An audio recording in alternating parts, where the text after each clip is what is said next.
examination aspirants find NLSAT examination to be quite tough, which is why they keep looking for books and study material to prepare for this examination. But if we see in essence, this examination is all about practice. So the more you practice, the better you get. Today we are here to discuss about the books for this examination, and you would see that I am not holding any physical book or study material here with me to help you understand how to prepare for this examination. But still I will here tell you what study material sources you can consult for this examination. So let's start with this video. Hi guys, I'm Ayushi, your mentor for law-based examinations, and welcome to Law Digest. If you would be clear about the examination pattern, it is divided into two parts, part A and part B. Part A has your passage-based questions, which has questions from English, current affairs, including your legal current affairs, and critical reasoning. And part B has questions on legal case studies and essays. I've discussed the paper pattern, the examination, the whole scenario of the examination, including eligibility, seats, cutoff, in my separate video. I hope you have checked that video and you have full clarity about this examination. Now, as we speak of the resources, let us have a look at part A first. In part A, you would see that the essential practice that you need to do, the essence of the whole part A lies in developing critical thinking. How would you do that? You have to, again, as I said initially, only it is all about practice. So this examination is not about cramming. So I won't tell you books that you can use these books and you can cram this particular chapter of this book and that will be asked in the examination. That's not what this examination is about, which is why this examination stands out to be very different from all other examinations. The only prior knowledge that you require is of current affairs, which includes your legal current affairs, any legal update that is happening. Now, as far as your English and critical reasoning is concerned, if you would go on Google and you would type reading comprehension question practice, you would find many questions, many books also. There will be many suggestions. So Pearson GMAT material can be used, CAT material can be used in order to practice these sections separately. So reading comprehension for English subject can be practiced separately and critical reasoning can be practiced separately. So that you can do from books that might come up in the suggestions of your Google search. So there are many books. So I won't specifically say that this book is very good or this book is the best book.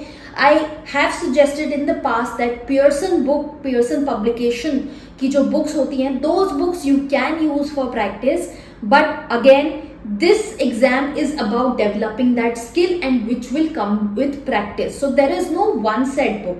You have to use multiple resources to prepare, to practice this particular part, because you have to develop that skill of critical thinking.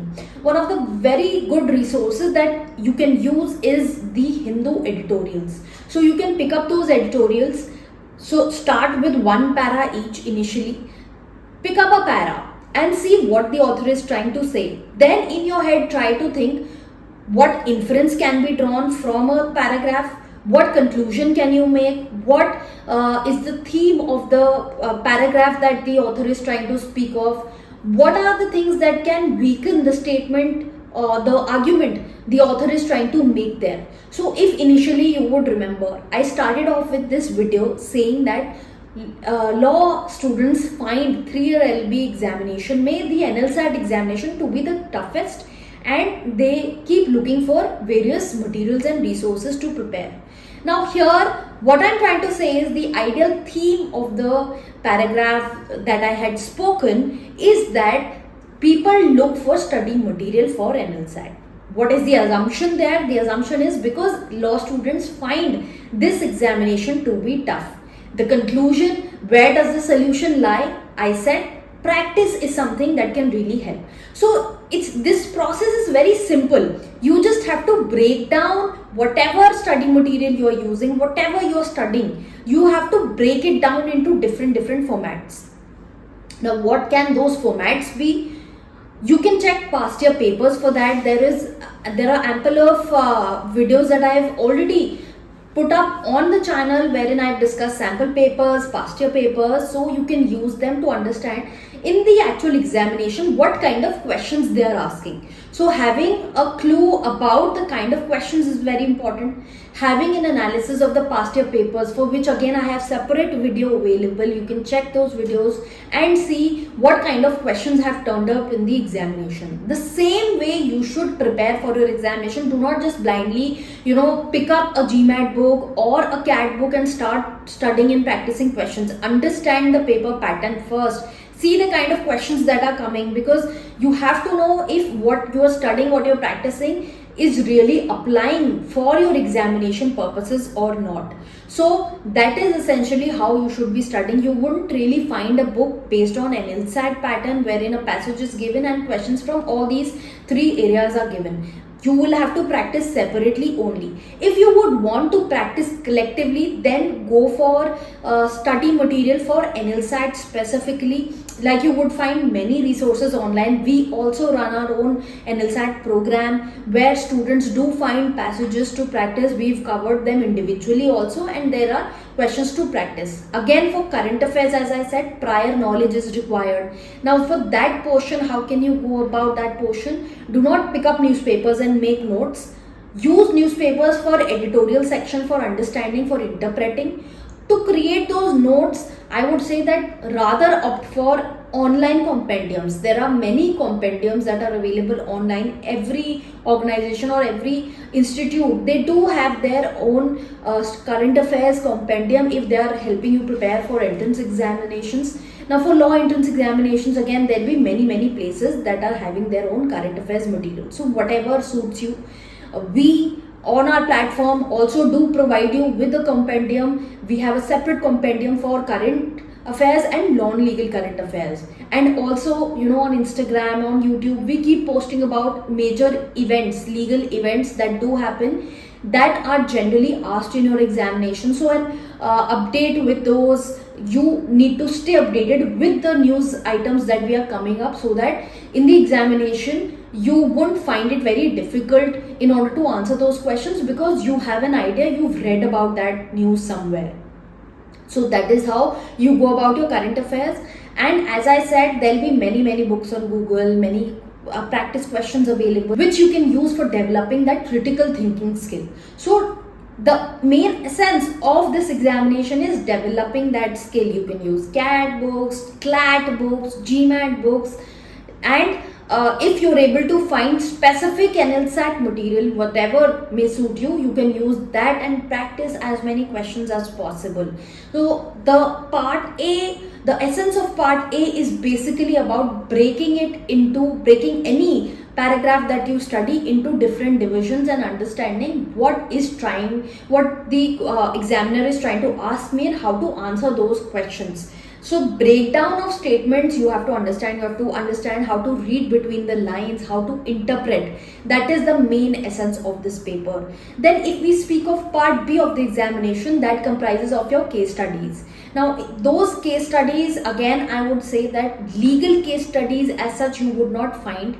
Yes, you would find in different examinations that there were questions that have been asked regarding legal reasoning. There are fact principle based questions, so they are not very detailed as they are asked in NLSAT examination. So speaking specifically of NLSAT, again, past year papers is your resource. Then sample papers that have been released by NLS in the past, that is your resource. We've already discussed them on our platform. We've discussed them on YouTube, so they're available to you free of charge. So you can have hold of those papers and understand what kind of questions are asked. Again, this is about understanding what kind of, half the preparation lies in you understanding what kind of questions are asked and then developing that skill and further doing the practice.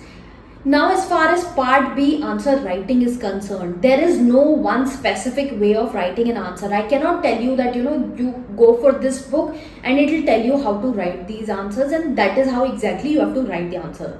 You can be creative in your approach in writing the answer. For that, again, you have to develop that skill of critical thinking, and that will come with practice only. So practice as many case studies as possible. Like, we in our module have given you 150 plus case studies along with suggestive answers, so you can see every answer will have a different touch and every answer will be worded differently, so that you can understand how to write these answers. And on YouTube, I've again created a lot of videos. If you will check the NLSAT playlist, which is available on YouTube, it is available free of charge to you. So get hold of that playlist and understand again and again, repeatedly watch those videos to see how to do the answer writing, what is expected out of you, how are you exactly supposed to write the answers. Then think of argument building. You have to again focus on your skill of building the argument. So as I said, when you're doing part A practice as well, you're studying the NLSAT editorials and you're seeing what the author is trying to say, there itself you can develop on your skill of argument. So when you're reading a paragraph and understanding what the author is trying to say, in a similar manner you can say that, if the author is trying to say this, he can also, in order to support his argument, make this particular argument. So that again will come with practice. You have to practice as much as possible for this examination. So practice case studies. You can pick up those fact principle based questions which were asked in DULB exams, CAT exams, they used to come earlier.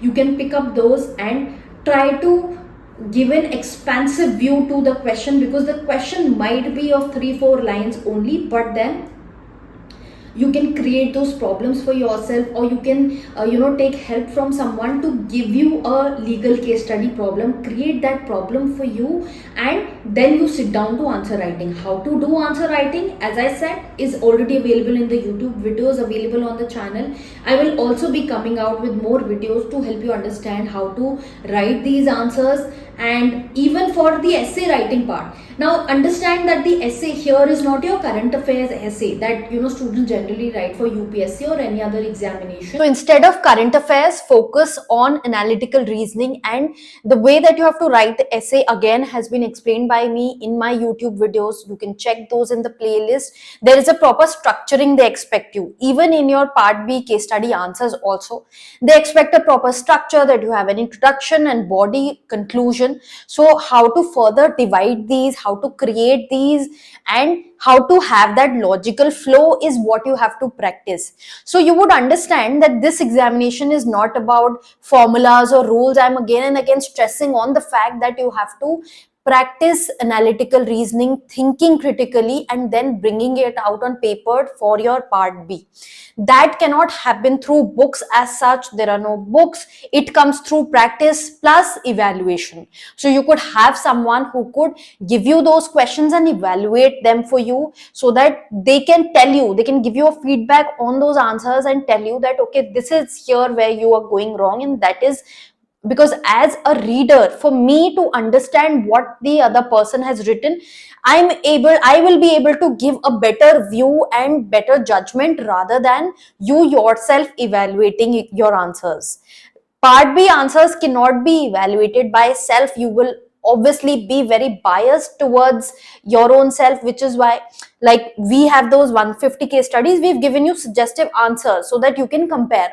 And also, I myself do check answers from students. Once you start preparing from the module, you write case studies, you share them with me, and I give you my feedback on those answers, that where are you wrong. So you need to have someone with you. Books is a monologue, that there's no dialogue that's happening, that will create a monologue. Yes, you can use questions to practice, but for part B you do need evaluation. So if you have someone, a friend or your parents, or any mentor that you have in your life who can evaluate those answers, and you feel that they are good at critical thinking and understanding and reasoning, you can safely resort to their opinion also on answer writing. And basically the book will not really help you with that part, but yes, you can practice as much as possible. Again, your newspapers become very important source. When you're seeing an editorial that's coming up, read the introduction part and understand, take it as a cue for your essay. what the introduction says, and then develop your essay on that, develop the body of the essay on that. That is what is required out of you, and that will come with practice. For NLSAT specifically, you would not find a list of essays or case studies in a particular book. For that, you will have to hunt. As I said, you can check YouTube, you can check, Google it up, and as I said, there are many platforms that are giving you material. You can use those for practice. You can use past years and sample papers. That is what becomes the source of this examination, and not books as such. So essentially, I would reiterate that this exam, as I said in the beginning, that this exam is all about practice as much as you can, and get part B answers evaluated. That is how you will essentially prepare for this examination. If you would want, then if you specifically want books, then you can use them for part A. For part B, it's a little difficult because there are no books as such available. Even in the UPSC, if you would see in the ethics paper, there are certain questions that can help you with the case studies, but then again, they might not totally help you out because they don't have a legal attachment to it. They are not worded in the form of legal questions. So for those, you will have to look up online only for resources to practice. Again, I would say try to practice as much as possible. Whatever source you decide, resort to your research and find out that what material can really help you. Because again, I would say that giving out a list of books is completely pointless for this examination, because that's not really going to help you. And as I said, do that research on your end, figure out what's important, look at past year papers, then come to a conclusion that this is the material that I'm going to be resorting to. If you need help with the material externally and you want our help, you want to enroll for the module, you can check our website www.lorddigest.in for the NLSAT module, and you can enroll for that module to prepare for this examination. In any case, even if you don't plan to enroll, I'll be coming out with guidance videos on my YouTube platform. They really help you. Many students have given a feedback in the past as well, that even if they were not enrolled, the videos help them in order to prepare for this examination. So make sure that you are following us here as well as on Instagram for the guidance for your examinations.